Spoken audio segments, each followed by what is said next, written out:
টাকা পয়সা, বাড়ি গাড়ি কিছুই না।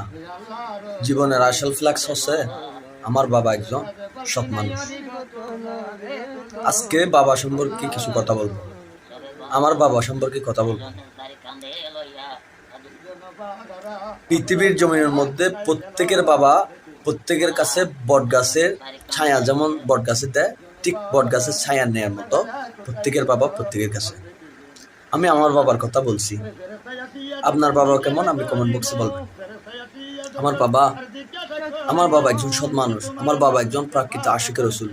আপনারা স্ক্রিনে দেখতেছেন আমার বাবার ছবি আমি দিয়ে দিছি, এবং কি আমার বাবা আশিকের রসুল ভিডিও আমি অলরেডি দিছি, আপনারা দেখুন। আমার বাবা আমাদেরকে ছোটবেলায় যখন আমার বাবার পকেট থেকে টাকা নিতাম, আমার মেয়ের দোষ দিত। আমার দোষ কখনো দেয় নাই। রাতের 3টা বাজে যখন আমার বাবা টাকা ইনকাম করে বাড়িতে আসতো বাজার নিয়ে, তখন আমরা না খেয়ে যদি ঘুমাতাম আমাদেরকে ডেকে তুলে ভাত খাওয়াতো। বাবা না খেয়ে থাকলে কি হবে? শরীর খারাপ করবে, উঠে তারপর ভাত খাওয়াতো। সেটাই হচ্ছে বাবা। বাবা কাকে বলে জানেন?